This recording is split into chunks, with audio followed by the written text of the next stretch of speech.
Harish, the best academy. Hello everyone.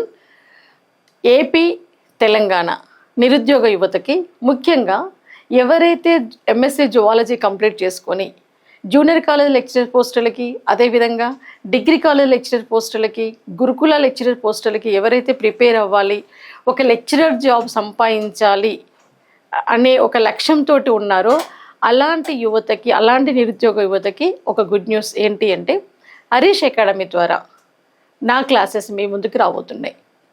ముఖ్యంగా zoology subject complete చేసుకుని, MSc zoology subject complete చేసుకున్న ప్రతి ఒక్కరు కూడా జూనియర్ కాలేజ్ లెక్చరర్ పోస్టులకి ఎలిజిబుల్. అదేవిధంగా ఎంఎస్సీ జువాలజీ కంప్లీట్ చేసుకొని సెట్ క్వాలిఫైడ్ అయ్యి, లేదా నెట్ క్వాలిఫైడ్ అయ్యి, లేదా పిహెచ్డి కంప్లీట్ చేసుకున్న అభ్యర్థులందరూ కూడా అసిస్టెంట్ ప్రొఫెసర్ పోస్టులు అంటే డిగ్రీ కాలేజ్ లెక్చరర్ పోస్టులకి ఎలిజిబుల్. అదేవిధంగా సేమ్ యాజ్ ఇట్ ఈజ్గా ఏవైతే స్టేట్ పోస్టులు ఉంటాయో లెక్చరర్ పోస్టులు, అదేవిధంగా అదే సబ్జెక్టు తోటి మీరు గురుకుల పోస్టులు కూడా గురుకుల డిగ్రీ కాలేజ్ లెక్చరర్ పోస్టులు లేదా గురుకుల జూనియర్ కాలేజ్ లెక్చరర్ పోస్టులు కొట్టుకునే అవకాశం ఉంటుంది. అంటే ఒక్క ప్రిపరేషన్ తోటి ఒక్కసారి మీరు సబ్జెక్టుని థరోగా ప్రిపేర్ అయితే ఇటు junior college and degree college, గురుకుల జూనియర్ లెక్చరర్స్ అండ్ గురుకుల డిగ్రీ లెక్చరర్స్ పోస్టులకి మీరు చక్కగా ప్రిపేర్ అయ్యి మీరు సక్సెస్ సాధించడానికి అవకాశం ఉంటుంది. సో ముఖ్యంగా హరీష్ అకాడమీ ద్వారా ఇప్పుడు ప్రజెంట్ త్వరలో తెలంగాణలో కూడా నోటిఫికేషన్స్ రాబోతున్నాయి.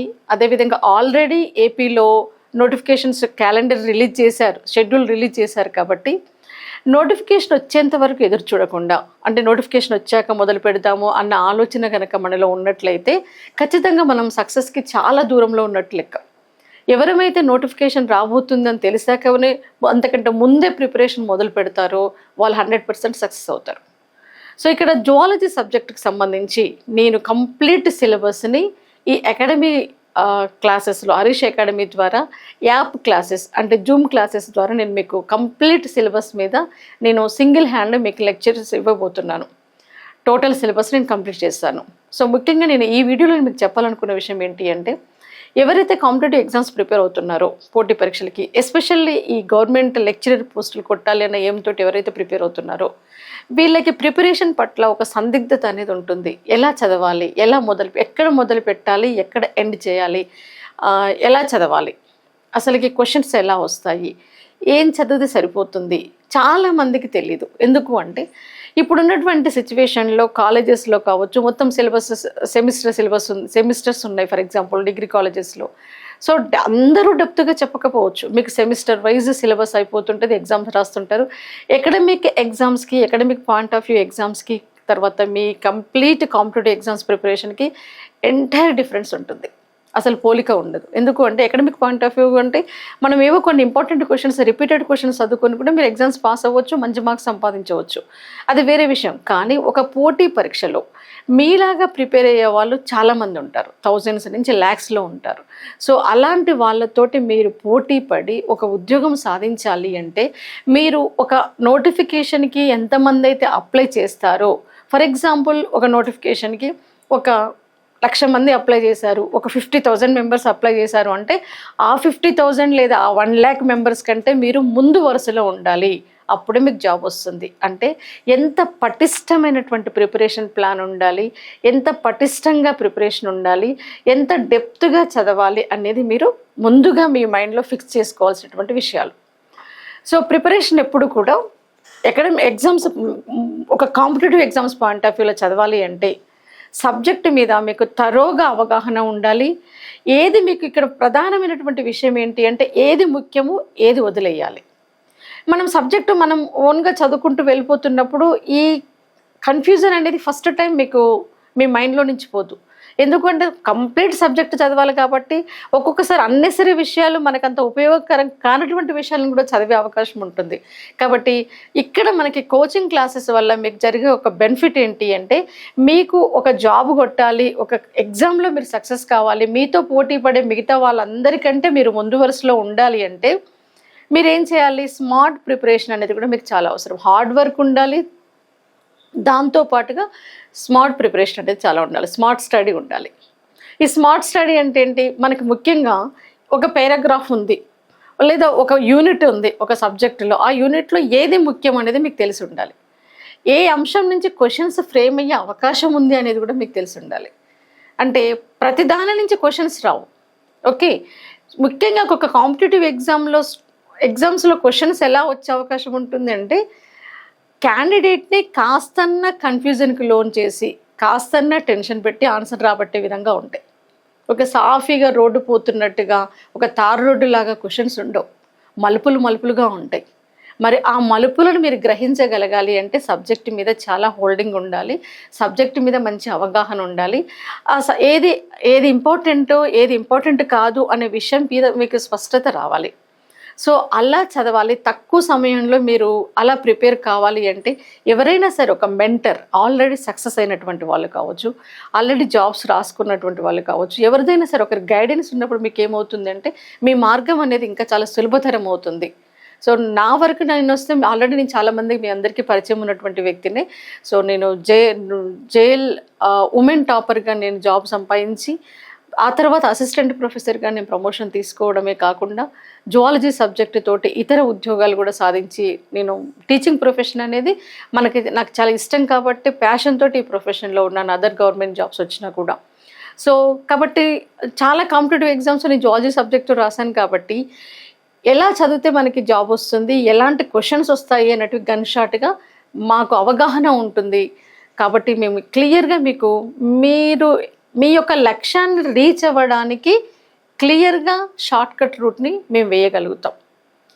సో ఆ ఉద్దేశంతో ఏంది అంటే కనీసం చాలామంది స్టూడెంట్స్కి హెల్ప్ అవుతుంది అన్న ఉద్దేశంతో ఈ క్లాసెస్ ఇవ్వడం జరుగుతుంది. సో ఇది నేను ఆల్మోస్ట్ 2008 నుంచి నేను కాంపిటేటివ్ ఫీల్డ్లో ఉన్నాను. 2008 ఎప్పుడైతే నేను జాబ్లో జాయిన్ అయ్యానో అప్పటి నుంచి 11 బ్యాచ్లో చాలామంది నా స్టూడెంట్స్ గవర్నమెంట్ జాబ్స్ సెటిల్ అయిన వాళ్ళు ఉన్నారు. 2011లో జరిగినటువంటి జేఎల్ కావచ్చు, ఆ తర్వాత అయినటువంటి గురుకుల అండ్ పీజీటీ పోస్టులు కావచ్చు, జేఎల్ పోస్టులు, డిఎల్ పోస్టులు, ఈవెన్ రీసెంట్గా తెలంగాణలో అయినటువంటి జూనియర్ కాలేజ్ లెక్చరర్ పోస్టుల్లో కూడా నా విద్యార్థులు చాలామంది కోచింగ్ తీసుకున్నటువంటి విద్యార్థులు సక్సెస్ అయ్యి వాళ్ళు ఆల్రెడీ జాబ్ చేస్తున్నారు. అదేవిధంగా గురుకుల కాలేజీలో డిఎల్ స్టేట్ టాపర్ కూడా నా స్టూడెంటే, మా దగ్గర కోచింగ్ తీసుకున్నటువంటి అమ్మాయి స్వర్ణలత. తను జువాలజీ సబ్జెక్టు తోటి కోచింగ్ తీసుకుని తను సక్సెస్ కావడమే కాదు టాపర్గా నిలిచింది. సో ఇలా అంటే ఒక గైడెన్స్, తక్కువ టైంలో కన్ఫ్యూజన్ లేకుండా మీరు ఈజీగా వెళ్ళడానికి మా ఎక్స్పీరియన్స్ అనేది మీకు హెల్ప్ అవుతుంది. గతంలో కూడా హరీష్ అకాడమీ ద్వారా నేను క్లాసెస్ ఇచ్చాను. ఆ క్లాసెస్లో కోచింగ్ తీసుకున్నటువంటి వాళ్ళు చాలామంది సక్సెస్ అయ్యారు. లాస్ట్ టైం రిక్రూట్మెంట్లో కూడా చాలామంది జాయిన్ అయ్యారు. సో ఇక్కడ నేను మీకు స్పష్టంగా చెప్పాలనుకున్నటువంటి విషయం ఏంటి అంటే ఈ క్లాసెస్ ద్వారా మీకేమి ఇవ్వబోతున్నాం, మా తరఫు నుంచి మీకేమి ఇవ్వబోతున్నాం. సో ఇక్కడ కాంపిటేటివ్ ఎగ్జామ్ అంటేనే ఒక వార్, ఒక యుద్ధం. ఎందుకంటే ఆ యుద్ధాలన్నీ మేము చేసి వచ్చిన వాళ్ళమే.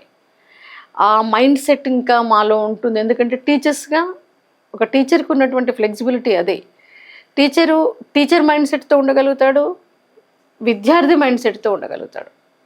అంటే ఒక లెర్నర్గా లైఫ్ లాంగ్ ఉండగలుగుతాడు. అంటే ఒక విద్యార్థి ఎలా ఆలోచిస్తున్నాడు అనే విషయాన్ని 100% పర్ఫెక్ట్గా ఆ విద్యార్థి కంటే కూడా ఒక టీచర్ అనలైజ్ చేయగలుగుతాడు.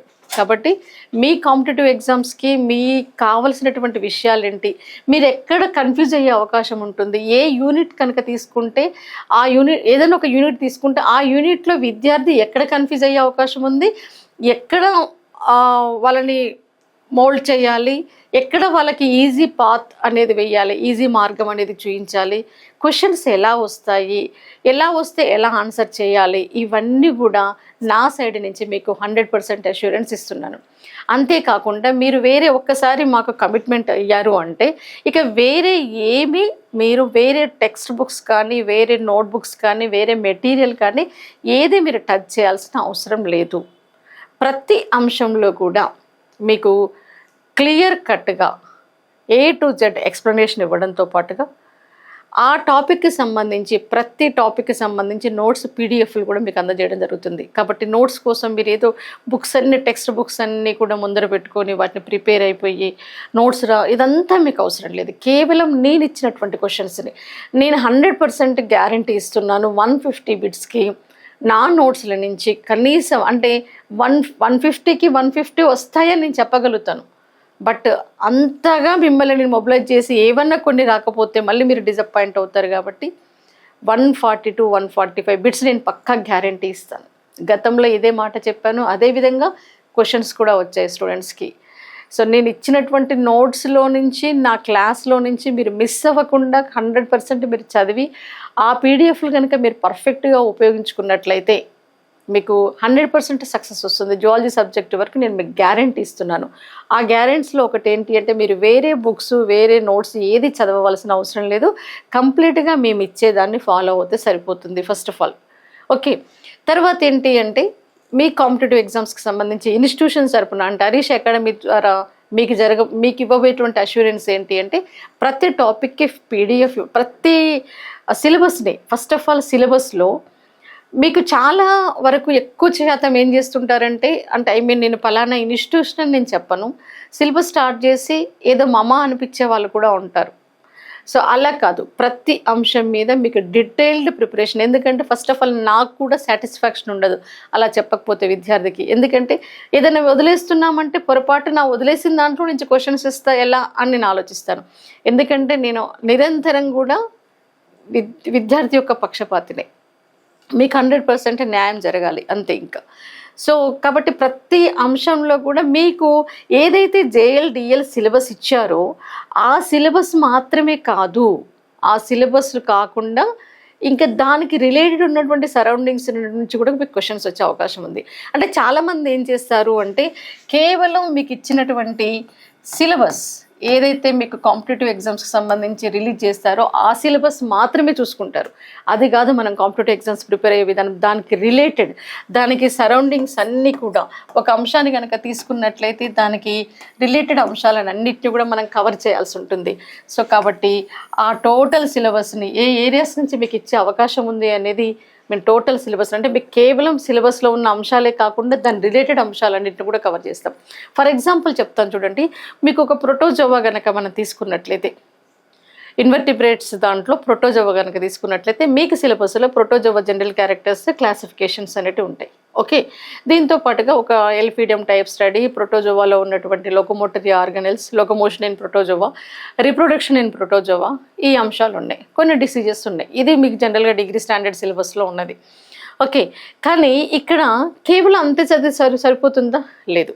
ప్రోటోజోవా జనరల్ క్యారెక్టర్స్ అండ్ క్లాసిఫికేషన్తో పాటుగా ఒక ఎల్ఫిడమ్ ఒకటే కాదు, అమీబా చదవాలి, యూగ్లీనా చదవాలి, ట్రిఫానోజోమా చదవాలి, ఓకే, మోనోసిస్టిస్ చదవాలి. అంటే సుడోపోడియా లోకోమోటరీ ఆర్గాన్స్ ఉన్నటువంటి దాంట్లో నుంచి కొన్ని టైప్ స్టడీస్, సీలియర్స్లో నుంచి కొన్ని, ఫ్లాజెల్లెట్స్లో నుంచి కొన్ని, పారాసైట్స్ నుంచి కొన్ని. పారాసైట్స్లో ప్లాస్మోడియం వైవాక్స్ మీకు తెలిసినంత వరకు, కానీ not only Plasmodium vivax, Monocystis, okay, అదేవిధంగా స్పోరోజోవాకు సంబంధించినటువంటి ఇంకా ఏ ఇతర పారాసైట్స్ అయితే ఉన్నాయో అవన్నీ కూడా. ఒక ఎంటమీబా హిస్టాలిటికా కాదు, ఎంటమీబా జింజువాలిస్, ఓకే, ఎంటమీబా సంబంధించిన స్పీసెస్ ఏమేమి ఉన్నాయి, ట్రిఫనోజోమా గ్యాంబియన్సీ, ట్రిఫనోజోమా క్రూజీ, ట్రిఫనోజోమా బ్రూసీ, లైష్మానియా డోనోవాని, లైష్మానియా ట్రాపికా, ఇట్లా కంప్లీట్ ఎంటైర్గా మనం చదువుకొని ఉంటేనే ఎక్కడి నుంచైనా క్వశ్చన్ రావచ్చు.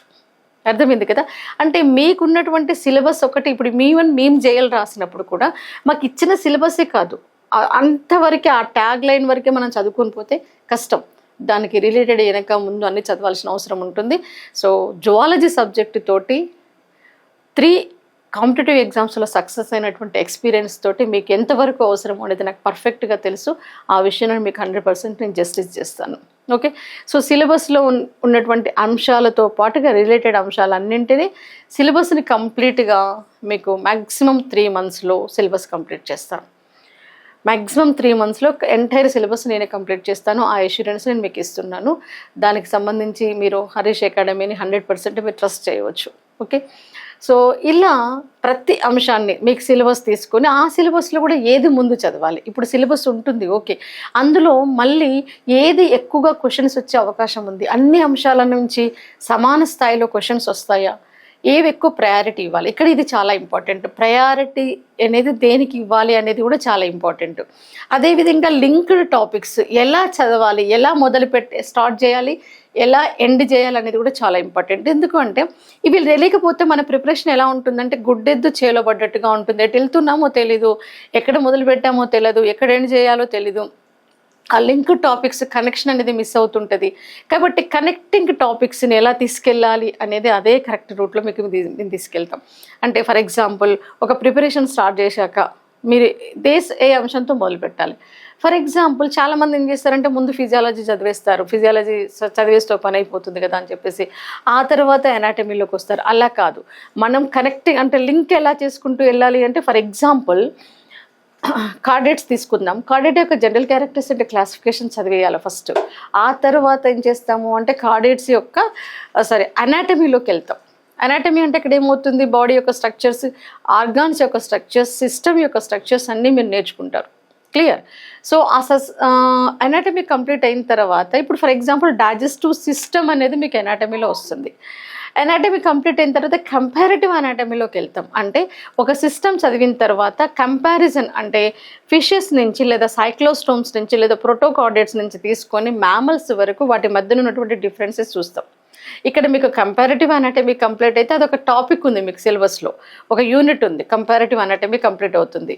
జనరల్ క్యారెక్టర్స్ క్లాసిఫికేషన్ ఒక యూనిట్ ఉంటుంది, అదొకటి కంప్లీట్ అవుతుంది. కంపారిటివ్ అనాటమీ అయిపోయిన తర్వాత నెక్స్ట్ మనం దేంట్లో ఇప్పుడు డైజెస్టివ్ సిస్టమ్ చదివారు, అప్పుడు నెక్స్ట్ మిగిలింది ఏంటి, ప్రాసెస్ ఆఫ్ డైజెషన్. ఓకే, అంటే ప్రాసెస్ ఆఫ్ డైజెషన్ అనేది ఎక్కడికి వస్తుంది, మళ్ళీ ఫిజియాలజీలోకి వస్తుంది. క్లియర్?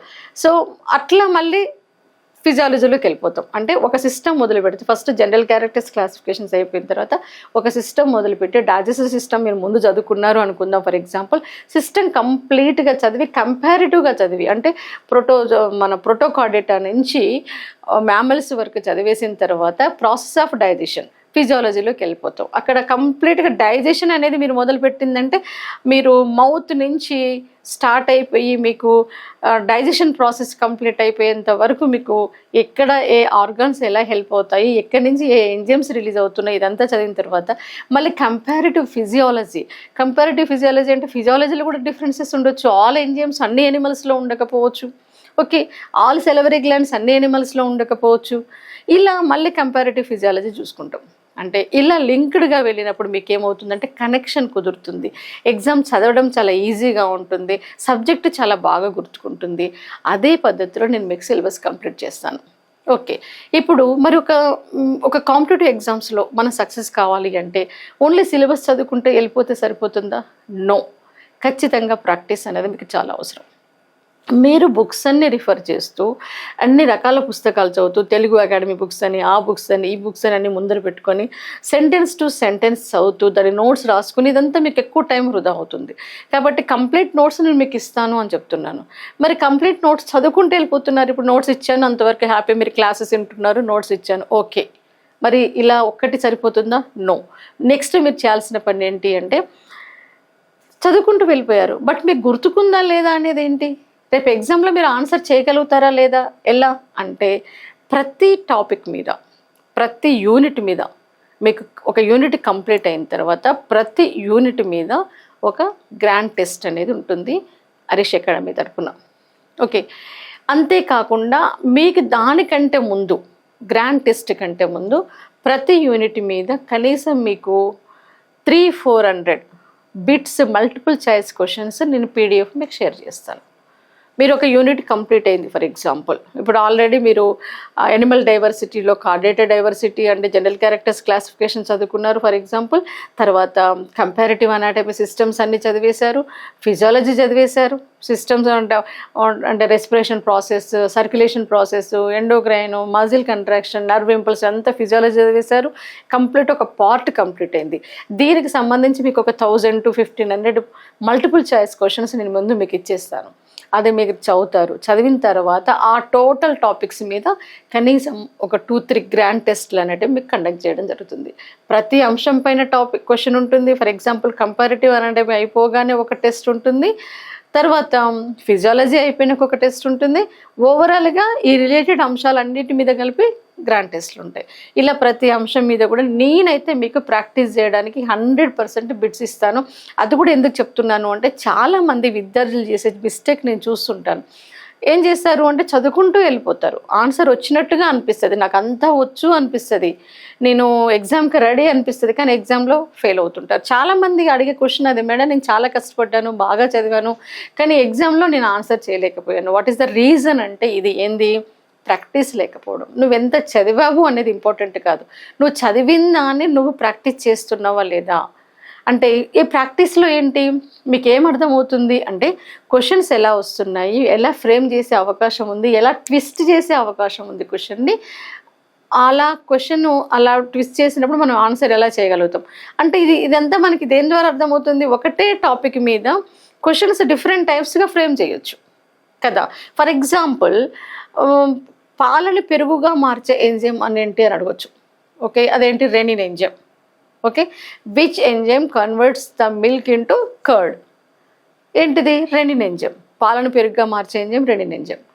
ఇంకొక దీన్నే క్వశ్చన్ని తిప్పేసి ఈ క్రింది వాటిలో కేవలం మ్యామల్స్లో క్షీరదాలలో మాత్రమే సెక్రెట్ అయ్యేటువంటి ఎంజైమ్ ఏంటి అని అడగచ్చు. సో అప్పుడేంటి, మీరు డైజెషన్ అనేది మీ మైండ్లో ఉందనుకో దీన్ని మర్చిపోతారు. ఏంటిది, క్షీరదాలలో మాత్రమే ఉంటుంది రెనిన్ ఎంజైమ్ అనేది మర్చిపోయేసి మీరు అంటే మిస్టేక్ చేసే అవకాశం ఉంటుంది. అప్పుడు కూడా రెనిన్ ఎంజైమే, ఓన్లీ మ్యామల్స్లో సెక్రెట్ అయ్యేది రెనిన్ ఎంజైమ్. దీని మీద ఇంకొక క్వశ్చన్ కూడా నేను ఫ్రేమ్ చేయగలుగుతాను. ఏంటి అంటే క్షీరదాలలో కాకుండా ఏ ఇతర ఎనిమల్లో రెనిన్ ఎంజైమ్ అనేది సెక్రెట్ అవుతుంది. యాక్చువల్గా ఓన్లీ మ్యామల్స్లో సెక్రెట్ అవుతుంది రెనిన్ ఎంజైమ్, కానీ ఒక అదర్ ఎనిమల్లో కూడా సెక్రెట్ అవుతుంది, ఒక ఆంఫిబియన్లో కూడా రెనిన్ ఎంజైమ్ సెక్రెట్ అవుతుంది. ఏంటిది, ఈ క్వశ్చన్ చాలా సందర్భాల్లో అడిగారు. నేను రాసినటువంటి కాంపిటేటివ్ ఎగ్జామ్స్లోనే చాలా సందర్భాల్లో ఇది వచ్చింది.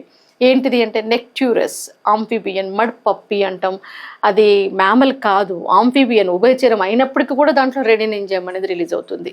ఓకే, సో రెనిన్ ఎంజైమ్ అనేది ఇది రెనిన్ ఎంజైమ్. రెనిన్ అనేది కూడా ఇంకొకటి ఉంటుంది, అది కిడ్నీ నుంచి సెక్రెట్ అవుతుంది. దట్ ఈస్ ఏ హార్మోన్, అటకాయిడ్ అది. సో దీనికి దానికి డిఫరెన్స్ కూడా మీకు తెలిసి ఉండాలి. ఇలా ఒకటే క్వశ్చన్ని ఇప్పుడు కర్డ్ని, మిల్క్ని కర్డ్గా మాడిఫై చేసేది రెనిన్ ఎంజైమే. కాల్షియం పారాకేస్, ఈ క్రింది వాటిలో పాలని కాల్షియం పారాకేసినేట్గా మార్చేది ఏంటి అంటే మన బ్రెయిన్లో పెరుగు ఒకటే గుర్తుకుంది, కర్డ్ అని. వాట్ ఈస్ కాల్షియం పారాకేసినేట్ గుర్తుకుండదు మళ్ళీ. యాక్చువల్గా కర్డ్ అంటే nothing but calcium paracaseinate. Okay, rennin ఎంజైమ్కి హెల్ప్ చేసే మినరల్ ఏంటి, ఏ మూలకము రెనిన్ ఎంజైమ్కి పాలని పెరుగుగా మార్చడంలో హెల్ప్ చేస్తుంది అంటే కాల్షియం. కాల్షియం ఉండాలి కంపల్సరీగా. కాబట్టి పాలలో ఉన్నటువంటి ప్రోటీన్, ఈ క్వశ్చన్ చాలా సందర్భాల్లో అడిగారు. మిల్క్ ప్రోటీన్ కెసిన్ని rennin enzyme in the presence of calcium సమక్షంలో ఇదేం చేస్తుంది, కాల్షియం పారాకెసినేట్గా మారుస్తుంది. అర్థమైంది కదా. ఇలా ఒక్కటే అంశం మీద ఇప్పుడు చూడండి ఒక 5-6 క్వశ్చన్స్ ఫ్రేమ్ అవుతున్నాయి. ఇలా మీరు చేసుకోగలగాలి. అంటే క్వశ్చన్ ఎలా తిప్పి అడిగినా ఎలా ఇచ్చినా మీరు ఆన్సర్ చేయగలగాలి. అలా మన మైండ్ ఉండాలి. కాంపిటేటివ్ ఎగ్జామ్స్కి ఒక్కటే నిద్రలో లేపు అడిగినా మీరు ఆన్సర్ చేయగలగాలి. ఓకే, ఇవన్నీ మేము మా సైడ్ నుంచి మీకు ఇవ్వగలుగుతాం. ఓకే, అంటే క్వశ్చన్ని అది ఎప్పుడు ఛాన్స్ అవుతుంది, ఎప్పుడు అవకాశం వస్తుంది, ఎప్పుడు మీరు దాన్ని చేయగలుగుతారు అంటే బాగా ప్రాక్టీస్ చేసినప్పుడు. మల్టిపుల్ చాయిస్ క్వశ్చన్స్ కదా, కింద 4 ఆప్షన్స్ ఉంటాయి, ఏదో ఒకటి నేను గుర్తుపడతానులే అనుకోవచ్చు. కానీ ఎంసీక్యూ ఇస్తున్నారు అంటేనే మనని పప్పులో కాలు వేయించే అవకాశం ఉంటుంది అక్కడ ఎక్కువగా. అన్ని ఆన్సర్స్ ఒకటే అనిపిస్తాయి, అన్ని కరెక్టే అనిపిస్తాయి, ఏది అనేది మనకు తెలియదు. సో అలా మీకు ప్రాక్టీస్ చేయించే బాధ్యత కూడా మాది. అది మాక్ టెస్టుల ద్వారా, యూనిట్ వైజ్ టెస్టుల ద్వారా ఛాన్స్ అవుతుంది. మీకే కాదు, మిమ్మల్ని ప్రిపరేషన్ చేయించి మిమ్మల్ని సక్సెస్ చేయించడం అనేది మేము కూడా ఛాలెంజ్గా తీసుకుంటాం. మేము కూడా దాన్ని ఒక ఛాలెంజ్గా, మీరు సక్సెస్ అవుతే అంతకు మించి రెట్టింపు మేము హ్యాపీగా ఫీల్ అవుతాం. కాబట్టి సో అలా ప్రతి అంశం అంటే ఫస్ట్ ఆఫ్ ఆల్ టోటల్గా సిలబస్ని కంప్లీట్ చేయడమే కాకుండా సిలబస్కి సరౌండింగ్స్ మొత్తం కూడా మనం కవర్ చేస్తూ ప్రతి అంశాన్ని కూడా డెప్త్గా తీసుకెళ్తూ, ఇక్కడ డెప్త్ అంటూ ఏ అంశమైనా సరే అల్ట్రా ప్రిపరేషన్ అనేది మనకు అవసరము, చాలా అవసరం. ఫర్ ఎగ్జాంపుల్ మ్యామల్స్లో 4 టైప్స్ ఆఫ్ టీత్ ఉంటాయి, incisors, canines, premolars and molars. ఇంతవరకే మీకు టెక్స్ట్ బుక్లో ఉంటుంది క్లియర్. ఏ టైప్ ఆఫ్ టీత్లో ఎన్ని రూట్స్ ఉంటాయి, ఓకే, తర్వాత ప్రీమోలార్స్ అండ్ మోలార్స్లో ఎన్ని టైప్స్ ఉంటాయి, ఇదంతా డెప్త్ ప్రిపరేషన్. చాలా సందర్భాల్లో కార్నిషియల్ టీత్ అంటే ఏంటి, డయాస్టెమా అంటే ఏంటి, షేరింగ్ టీత్ అంటే ఏంటి, ఈ బ్యూనోడాంట్, తర్వాత లోఫోడాంట్, సీకోడాంట్, సిలినోడాంట్, ఇలా ఎన్ని క్వశ్చన్స్ వచ్చాయో, డెంటల్ ఫార్ములాస్, ఇలా. అంటే మీరు అనుకోవచ్చు టీత్లో ఏముంది, దీనికి సంబంధించి కాంపిటేటివ్ ఎగ్జామ్స్లో ఏం క్వశ్చన్స్ వస్తాయి అని మీకు అనిపిస్తుండొచ్చు జనరల్గా చూస్తే. కానీ దాని నుంచి కూడా క్వశ్చన్స్ వస్తాయి. ప్రతి అంశాన్ని కూడా ఈ ఎగ్జామినేషన్ పాయింట్ ఆఫ్ వ్యూలో గతంలో అడిగినటువంటి క్వశ్చన్స్ని బేస్గా చేసుకొని దాన్ని ప్రయారిటీగా దాన్ని విభజించుకుంటూ సిలబస్ని కంప్లీట్ చేయడమే కాకుండా దాని పీడిఎఫ్ కంప్లీట్ నోట్స్ అని ముందే చెప్తున్నాను మీకు. నోట్స్ కోసం మీరు వేరే బుక్స్, అసలు మీరు అన్ని బుక్స్ పక్కన పెట్టండి, కేవలం క్లాస్ వినండి, ఇచ్చిన నోట్స్ని ఫాలో అవ్వండి. 100% నేను మీకు గ్యారంటీ ఇస్తున్నాను. 140 to 145 బిట్స్ మీరు డెఫినెట్గా మీరు అటెంప్ట్ చేయగలుగుతారు. అంత కాన్ఫిడెంట్గా ఉంటే నేను ఆ మాట చెప్పగలుగుతాను అనేది మీరు ఆలోచించండి. క్లియర్? సో తర్వాత మా లాస్ట్ ఫైనల్ సిలబస్ కంప్లీట్ అయిన తర్వాత కూడా ఖచ్చితంగా మళ్ళీ ఓవరాల్ సిలబస్ మీద మాక్ టెస్టులు అనేవి ఉంటాయి. ఇది అకాడమీ నుంచి మా సైడ్ నుంచి నేను మీకు ఇచ్చేటటువంటి అష్యూరెన్స్. ఒకటి, ఇన్ టైంలో వితిన్ 3 monthsలో సిలబస్ కంప్లీట్ చేయడం, ఇమీడియట్గా స్టార్ట్ చేద్దాము. తర్వాత సిలబస్ కంప్లీట్ చేయడం ఒకటి. తర్వాత కంప్లీట్ సిలబస్ కంప్లీట్ చేయడం, ఓన్లీ యూనిట్ హెడ్డింగ్స్ పెట్టేసి యూనిట్ అయిపోయిందని అనే వాళ్ళు నేను చాలామందిని చూశాను. ఈవెన్ నాకు సరైనటువంటి గైడెన్సే దొరకలేదు. అంతా మేము ఓన్గా శోధించి సాధించుకున్నది. ఆ శోధించి సాధించుకున్న దాని నుంచి వచ్చినటువంటి ఎక్స్పీరియన్సే నేను నా స్టూడెంట్స్కి, ఇతరులకి ఇవ్వగలుగుతున్నాను అన్నట్టు. ఓకే, సో కంప్లీట్ సిలబస్ని కంప్లీట్ చేయలేము, మీకు సాటిస్ఫైడ్ అయ్యే విధంగా. రెండోది, నోట్స్ కంప్లీట్గా మీరు వేరే ఏం బుక్స్ చదవకండి, నేను ఇచ్చిన నోట్స్ని పర్ఫెక్ట్గా ఫాలో అవ్వండి. ఈ మూడోది ఏంటి అంటే బైలింగ్వల్గా ఉంటుంది మీకు సబ్జెక్టు, బోత్ మీడియా వాళ్ళు కూడా మీరు ఫాలో అవుతారు. ప్రతి టర్మ్ని కూడా తెలుగు అండ్ ఇంగ్లీష్లో చెప్తాం కాబట్టి తెలుగు మీడియం వాళ్ళకి కూడా ఈజీగా ఉంటుంది. ఇంకొక కూడా లాభం ఉంటుంది మీకు దీనివల్ల, బైలింగ్వల్గా చెప్పడం వలన. ఒక్కొక్కసారి సరైనటువంటి ట్రూ ట్రాన్స్లేషన్ ఉండట్లేదు. మన అకాడమీ వాళ్ళు ఏపీపీఎస్సీ కావచ్చు, టీఎస్పీఎస్సీ కావచ్చు, ట్రాన్స్లేషన్లో తప్పులు దొరుకుతున్నాయి. మొన్న ఒకసారి జేఎల్ పేపర్లో గూగుల్ ట్రాన్స్లేషన్ ఇచ్చారు.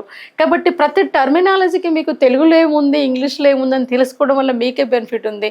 మేము కూడా చదివినప్పుడు అలాగే చదివాం. ఎందుకు అంటే ఒక్కొక్కసారి తెలుగు టర్మినాలజీ అర్థం కానప్పుడు దాని పక్కన ఉన్నటువంటి ఇంగ్లీష్ క్వశ్చన్ కనుక మనం చూసినట్లయితే కరెక్ట్గా కన్ఫ్యూజన్ లేకుండా ఆన్సర్ చేయగలుగుతాం. ఓకే, బైలింగ్వల్లో క్లాసెస్ ఉంటాయి. తర్వాత కంప్లీట్ నోట్స్ ఉంటుంది, టాపిక్ వైజ్ ఎంసీక్యూ కూడా మీకు ప్రొవైడ్ చేయడం కలుగుతుంది. ప్రతి అంశం మీద కనీసం 300-400 బిట్స్. క్లియర్? ఒక డైజెషన్ అనేది, ఫిజియాలజీలో డైజెషన్ అనే టాపిక్ అయిపోయిందంటే దాని మీద 300-400, ఎండోక్రైన్ సిస్టమ్ కంప్లీట్ అయిందంటే 300-400, జెనెటిక్స్ మీద ఒక 300-400 బిట్స్. ఇట్లా ఒక్కొక్కసారి ఎక్కువ కూడా ఉండొచ్చు, 1000 దాకా కూడా ఉండొచ్చు. అంశాన్ని బట్టి మీకు ఎంసీక్యూ ప్రొవైడ్ చేయడము, తర్వాత మాక్ టెస్టులు కండక్ట్ చేయడము అనేది మా సైడ్ నుంచి 100% మీకు నేను అష్యూరెన్స్ ఇస్తున్నాను. ఇక మీకు నేను క్లియర్గా చెప్పాలనుకున్నటువంటి విషయం ఏంటి అంటే అకాడమిక్ పాయింట్ ఆఫ్ వ్యూకి, కాంపిటేటివ్ పాయింట్ ఆఫ్ వ్యూకి చాలా డిఫరెన్స్ ఉంటుంది. ప్రతి అంశాన్ని కూడా చాలా క్షుణ్ణంగా చదవాల్సిన అవసరం ఉంటుంది. ఎంత క్షుణ్ణంగా చదవాలి అనేది మీకు కొంచెం కన్ఫ్యూజన్ ఉంటుంది. ఆ కన్ఫ్యూజన్ని పోగొట్టడానికి మాలాంటి మెంటర్స్ మీకు హెల్ప్ అవుతుంటారు.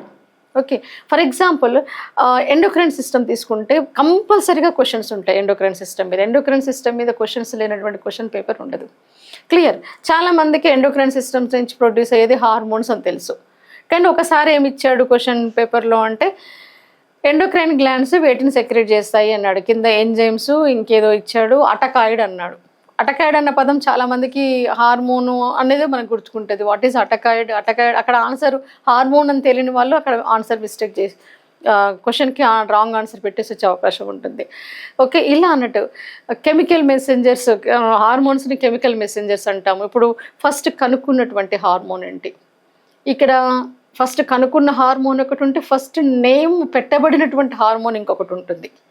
చాలామంది మొదట కనుక్కొనబడిన హార్మోను, పేరు పెట్టబడిన హార్మోన్ రెండు ఒకటే అనుకుంటారు. సో ఇలా చిన్న చిన్న డిఫరెన్సెసే కానీ మన చేత మిస్టేక్స్ చేపిస్తుంటాయి. అవి మనం క్యాచ్ చేయగలగాలి. ఇలా ఎండోక్రైన్ సిస్టమ్ నుంచి ఖచ్చితంగా కొన్ని క్వశ్చన్స్ ఉంటాయి క్వశ్చన్ పేపర్లో. సో దాని నుంచి ఏవి ఇంపార్టెంట్ మనకి, అసలు what is endocrine system, endocrine అంటే ఏంటి, హార్మోన్స్ అంటే ఏంటి, వాటికి ఉన్న అదర్ నేమ్స్ ఏంటి, ఎవరు కనుక్కున్నారు, ఎండోక్రైనాలజీ, సో దాని యొక్క ఫాదర్ ఆఫ్ ఎండోక్రైనాలజీ ఎవరు, తర్వాత దాన్ని కనుక్కున్నది ఎవరు, నా ఎండోక్రైన్ ఫస్ట్ ఒక కనుక్కున్న హార్మోన్ ఏంటిది, ఫస్ట్ నేమ్ ప్రపోజ్ చేయబడినటువంటి హార్మోన్ ఏంటిది, క్లియర్. తర్వాత హార్మోన్స్కి ఉన్నటువంటి స్పెసిఫిక్ క్యారెక్టర్స్ ఏంటి, హోమియోస్టాసిస్ అంటే ఏంటి, నర్వస్ సిస్టమ్కి ఎండోక్రైన్ సిస్టమ్కి డిఫరెన్సెస్ ఏంటి. ఓకే, ఇలాంటి క్వశ్చన్స్ మీకు వస్తుంటాయి, లాజికల్గా ఆలోచించి చెప్పగలిగేటువంటి క్వశ్చన్స్. ఇప్పుడు ఫర్ ఎగ్జాంపుల్ మనము సడన్గా వెళ్తున్నాము, నేను ఒక హీట్ వస్తువు మీద చేయి పెట్టాను, చెయ్యికి వేడి తగిలింది, చెయ్యిని ఇమీడియట్గా వెనక్కి తీసుకున్నాను. ఇక్కడ వర్క్ చేసేది నర్వస్ సిస్టమ్, క్లియర్. బట్ నేను వెళ్తున్నాను, సడన్గా పాము కనిపించింది, కనపడగానే నేను దానికి హాయ్ అనుకుంటూ వెళ్ళిపోను కదా, నా బాడీలో కొన్ని చేంజెస్ వస్తాయి. ఒకటి, ఫస్ట్ నేను స్టాప్ అవుతాను, అక్కడి నుంచి దూరంగా జరుగుతాను, దీన్ని చేసేది నర్వస్ సిస్టమ్. కానీ నా బాడీలో వచ్చినటువంటి చేంజెస్ ఉంటాయి చూసారా, హార్ట్ బీట్ పెరగడం, గుండె వేగం పెరుగుతుంది, శ్వాస రేటు పెరుగుతుంది, టెన్షన్, షివరింగ్, కొంతమందికి చెమట పట్టేస్తుంది భయంతో, భయము అనే ఫీలింగ్కి లోన్ అవుతాం. ఈ ఇంటర్నల్గా జరిగినటువంటి చేంజెస్ అన్నిటికీ కారణము అంటే ఎండోక్రైన్ సిస్టమ్. అంటే మన ప్రతి మూమెంట్ని 2 సిస్టమ్స్ కోఆర్డినేట్ చేస్తున్నాయి, endocrine system and nervous system. A system ఎలా పనిచేస్తుంది, ఒక ఫంక్షన్లో ఏ సిస్టమ్ బాధ్యత ఎంతవరకు ఉంది, అర్థమైంది కదా. ఇలా ఒకసారి ఒక క్వశ్చన్ పేపర్, ఒక క్వశ్చన్లో, ఒక కాంపిటేటివ్ ఎగ్జామ్కి సంబంధించి ఒక క్వశ్చన్లో ఒకటి ఏంటి అంటే, ఒక వ్యక్తి ఎగ్జామ్ హాల్కి వెళ్ళేటప్పుడు భయంతో లోపలికి ఎంటర్ అయ్యాడు. ఒక వ్యక్తి భయంతో ఒక పరీక్ష హాల్లోకి ఎంటర్ అయినప్పుడు ఆ వ్యక్తిలో విడుదలయ్యే హార్మోన్ ఏంటి అని అడిగాడు. ఎడ్రినలిన్ హార్మోన్, భయాన్ని కలగజేసేటువంటి హార్మోన్. సో అంటే క్వశ్చన్ని మనం ఫ్రేమ్ చేసుకోగలగాలి, అర్థమైంది కదా. సో ఇలా ఒక హార్మోన్స్లో నుంచి మేము జేఎల్ రాసినప్పుడు కనీసం 2-3 క్వశ్చన్స్ వచ్చాయి.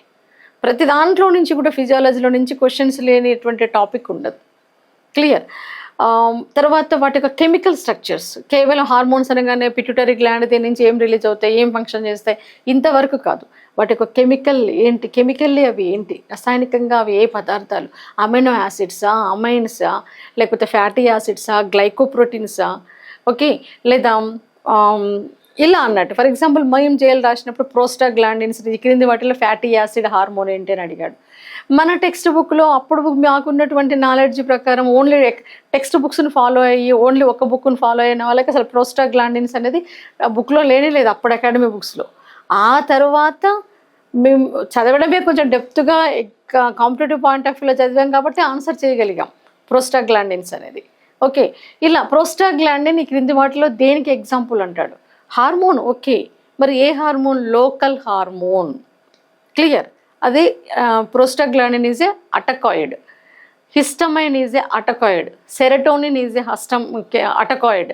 అంటే అటకాయిడ్ అంటే ఒక గ్లాండ్లో రిలీజ్ అయ్యి సరౌండింగ్ టిష్యూస్, దాని యొక్క చుట్టుపక్కల ఉన్నటువంటి టిష్యూస్ మీద పనిచేస్తే దాన్ని అటకాయిడ్స్ అంటాం.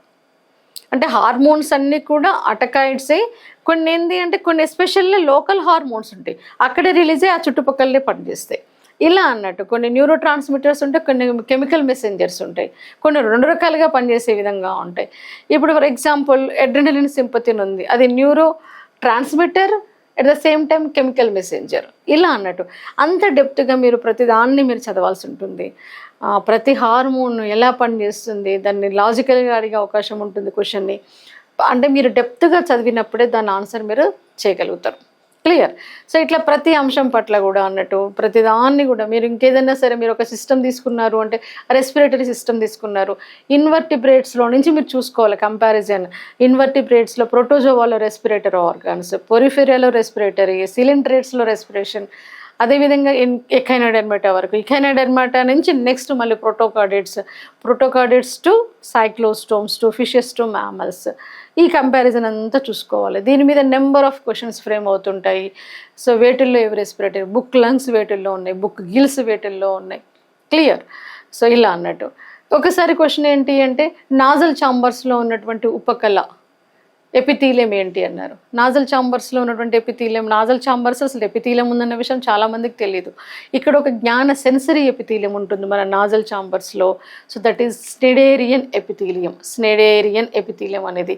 సో ఇలా అన్నట్టు క్వశ్చన్స్ని చాలా డెప్త్గా మీరు వెళ్ళాల్సి ఉంటుంది. ప్రతి అంశాన్ని కూడా మీకు డెప్త్గా నేను ఎక్స్ప్లెయిన్ చేస్తాను. 100% ఆ విషయాన్ని నేను మీకు గ్యారంటీ ఇస్తున్నాను. ఓకే, డెప్త్ ప్రిపరేషన్కి అకాడమిక్ పాయింట్ ఆఫ్ వ్యూ ప్రిపరేషన్కి చాలా తేడా ఉంటుంది. కాబట్టి మీరంతా కూడా మీకేం కావాలి అనేది నాకు పర్ఫెక్ట్గా తెలుసు. నా క్లాసెస్ ద్వారా మీకు 100% నేను ఫుల్ఫిల్ చేస్తాను. 100% సిలబస్, ప్రతి అంశానికి సంబంధించి PDF నోట్స్, ప్రతి అంశానికి సంబంధించి మల్టిపుల్ చాయిస్ క్వశ్చన్స్, ప్రతి అంశానికి సంబంధించి మాక్ టెస్ట్స్. ఓకే, తర్వాత ప్రతి దాంట్లో కూడా క్వశ్చన్స్ మిమ్మల్ని ప్రాక్టీస్ చేయించడమే కాకుండా ఎగ్జామ్స్ మీరు రాయడం ద్వారా ఏమవుతుందంటే ఎగ్జామ్ అంటే భయం అనేది మీకు పోతుంది. ఫాస్ట్నెస్, మీరు క్వశ్చన్స్ని తొందరగా గ్రాప్స్ చేసి ఆన్సర్ని తొందరగా మీరు చేయగలుగుతారు. తర్వాత మిగతా వాళ్ళకంటే మీరు పర్ఫెక్ట్గా ఉండగలుగుతారు. మనం ఇక్కడ ముఖ్యంగా కాంపిటేటివ్ ఎగ్జామ్ కాబట్టి మనం మిగతా వాళ్ళకంటే మనం బెటర్గా ఉండే ప్రయత్నం మనం చేయాలి. పోటీ ప్రపంచం, నేను ఇక్కడే ఆగుతా అంటే నడవదు. వేరే వాళ్ళు పరిగెత్తుంటారు, అవసరమైతే మనం పరిగెత్తుతూ వాళ్ళని పడేసుకుంటూనైనా పరిగెత్తాల్సిన అవసరం ఉంటుంది, ఎందుకంటే పోటీ కాబట్టి. ఓకే, కాబట్టి దానికి సంబంధించినట్టుగా దానికి తగ్గట్టుగా మిమ్మల్ని ప్రిపరేషన్ చేపిస్తాము. సో హరీష్ అకాడమీ ద్వారా ఇమీడియట్గా నెక్స్ట్ క్లాసెస్ స్టార్ట్ అవుతాయి. ఆ క్లాసెస్లో మీకు ఇప్పుడు నేను చెప్పినటువంటి అంశాలన్నీ కూడా టోటల్ సిలబస్ నుంచి మీకు ఏ సిలబస్ అవుతుందో వాటన్నిటి నుంచి కూడా మీకు 100%గా ఫోకస్గా మీకు సిలబస్ కంప్లీట్ చేస్తూ నేను ఇచ్చినటువంటి అష్యూరెన్సెస్ అన్నిటినీ కూడా నేను ఫుల్ఫిల్ చేస్తాను. ఎవరైతే మీరు కాంపిటేటివ్ ఎగ్జామ్స్లో JL, DL and even PGT కావచ్చు, తర్వాత గురుకుల, JL, DL ఈ పోస్టులన్నీ ఎవరైతే ప్రిపేర్ అవుదామో అనుకుంటున్నారో మీ అంతా కూడా 100% కాన్ఫిడెన్స్ తోటి మాకు జాబ్ వచ్చింది అనుకోవాల్సింది అంతే. ఇంకా మీరు ఒక్క విషయం, ఎప్పుడైతే మీరు ఏ మైండ్ సెట్ తోటి అయితే ప్రిపరేషన్ మొదలు పెడతారో ఆ రిజల్టే మీకు వస్తుంది. నాకు రాదు, ఈ లక్షల మందిలో నేను ఏ మూలనో పడిపోతాను అని కొంతమంది మొదలు పెడతారు. నిజంగానే లక్షల మందిలో ఎక్కడో పడిపోతారు. ఓకే, నాకు 100% జాబ్ వస్తుంది, నేను సాధించి తీరుతా అనుకొని ఎవరైతే మొదలు పెడతారో అలా ఖచ్చితంగా జాబ్ వస్తుంది. ఇంకొంతమంది నెంబర్స్ చూసుకుంటూ ఉంటారు, ఎన్ని పోస్టులు ఉన్నాయని. నెంబర్ అనేది మీరు అస్సలు చూడకూడదు. మీకు కావాల్సింది ఒకటే జాబ్ కదా, 10 జాబ్లలో మీరు వెళ్ళి కూర్చోరు కదా. ఆ ఒక్క పోస్ట్ ఉందా లేదా నోటిఫికేషన్లో, ఆ ఒకటి నాది అనుకోవాలి. ఎందుకంటే మేమే ఎవిడెన్స్ ఇస్తానికి. ఒక పోస్టులో FDOలో 6th జోన్లో ఒకటే పోస్ట్ ఉంటే జువాలజీ సబ్జెక్ట్ తోటి నేను సాధించుకున్నాను. క్లియర్. సో ఇట్లా సీనియర్ ఎంటమాలజిస్టులో ఒకటే పోస్ట్ ఉంటే దానికి మేము సెలెక్ట్ అయ్యి కూడా మా స్టూడెంట్స్ కోసం నేను దాన్ని వదిలేయడం జరిగింది. ఇలా అన్నట్టు అంటే ప్రతిదాన్ని కూడా మీరు పోస్టుల నెంబర్ చూడకండి, మీకు కావాల్సింది ఒక పోస్ట్. ఇంకొక విషయం, ప్రిపరేషన్ ఇప్పుడు కూడా కాన్ఫిడెంట్గా మొదలు పెట్టాలి. ఈ జాబ్ నాది ఒకటి ఫిక్స్ అయిపోయినా అంతే. మీరు సైకలాజికల్గా మీ మైండ్ని మీకు ఆ వైబ్స్ ఇస్తూనే ఉండాలి. జాబ్ వచ్చేసిందని మీరు ఫీల్ అవ్వాలి, అప్పుడే మీకు జాబ్ వస్తుంది. అలా అని చెప్పేసి జాబ్ వచ్చేసిందని పగటి కళలు కనడం కాదు. ఎప్పుడైతే మన మైండ్ని ఇది నాదే అని ఫిక్స్ అవుతామో దాన్ని సొంతం చేసుకోవడానికి మనం హార్డ్ వర్క్ చేస్తాం కదా. డైలమాలో ఉంటే మన మైండ్ కూడా డైలమాలో ఉంటుంది. కాన్ఫిడెంట్గా మీరు 100% ఎవరైతే JL, DL, AP and Telangana విద్యార్థులు నోటిఫికేషన్లో మీరు ప్రిపేర్ అయ్యి ఇప్పుడే కాదు వచ్చినవి రాబోయే నోటిఫికేషన్లలో కూడా మీరు జాబులు సంపాదించాలని ఎవరైతే నిర్ణయించుకున్నారో మీకు నేను ప్రామిస్ చేస్తున్నాను, నా క్లాస్ ద్వారా మీకు 100% జస్టిఫికేషన్ అనేది జరుగుతుంది. 150కి 140 to 45 బిట్స్ నేను గ్యారంటీ ఇస్తున్నాను. ఇంకా అన్ని బిట్స్ వచ్చాయంటే మీరు స్టేట్ టాపర్సే వస్తారు. కాకపోతే మీరు చేయాల్సిన పని ఏంటి అంటే చెప్పిన క్లాస్ని వినడం, ఇచ్చిన నోట్స్ని పర్ఫెక్ట్గా చదవడం, క్వశ్చన్ పేపర్ మీకు గ్యారంటీ ఇస్తున్నాను అంటే మీరు కష్టపడ్డప్పుడే కదా, ఇచ్చింది మీరు చదివినప్పుడు మీకు జాబ్ వస్తుంది. కాకపోతే మీరు కాన్ఫిడెంట్గా ఇంకా నాకు జాబ్ వస్తుంది ఈ క్లాసెస్ వింటే అన్నంత నమ్మకంగా మీరు కూర్చొని కాన్ఫిడెంట్గా మీరు హార్డ్ వర్క్ స్టార్ట్ చేయొచ్చు. ఓకే, సో మీకు నెక్స్ట్ క్లాసెస్ స్టార్ట్ అవుతాయి. ప్రతి అంశాన్ని కూడా సిలబస్ అంతా కూడా మీకు ముందు సిలబస్ ఎక్స్ప్లెయిన్ చేసి ప్రతి దాంట్లో నుంచి మీకు ఇప్పుడు మనం చెప్పుకున్నటువంటి పద్ధతిలో గత ప్రీవియస్ క్వశ్చన్స్లో ఇంకొక విషయం ఏంటంటే నేను మీకు ప్రతి టాపిక్ చెప్పేటప్పుడు ఈ టాపిక్లో గతంలో క్వశ్చన్ అడిగారు అని నేను చెప్తుంటాను, ఈ టాపిక్లో ఇలా క్వశ్చన్ వస్తుందని కూడా చెప్తాను. ఆ రెండు మీరు క్లాస్ వినేటప్పుడు కనుక పాయింట్అవుట్ చేయగలిగి మీరు దాన్ని ఏమంటారు ఫోకస్డ్గా దాని మీద కనుక మీరు ఫోకస్ చేస్తే ఖచ్చితంగా మీకు క్వశ్చన్స్ అనేవి అక్కడే మీకు అర్థమైపోతుంది. గతంలో వచ్చిన క్వశ్చన్స్ అక్కడే చెప్తాను నేను, దీని మీద క్వశ్చన్ వచ్చే ఛాన్స్ ఉందని కూడా చెప్తాను. కాబట్టి క్లాస్ కాన్సన్ట్రేషన్గా వినడం ఒకటి, నోట్స్ని పర్ఫెక్ట్గా ఫాలో అవ్వడం ఒకటి మీరు చేస్తే జువాలజీ సబ్జెక్ట్కి సంబంధించి 100% మీరు సక్సెస్ అయినట్టే. Okay, so next AP and తెలంగాణలో ఎవరైతే విద్యార్థులు మీరు JL, DLకి ప్రిపేర్ అవుతున్నారో మీరంతా కూడా చక్కగా జాయిన్ అయిపోండి. మీకు 100% నా మెంటరింగ్ అండ్ నా గైడెన్స్ అండ్ క్లాసెస్ ద్వారా మళ్ళీ మనం కలుద్దాం. Thank you very much.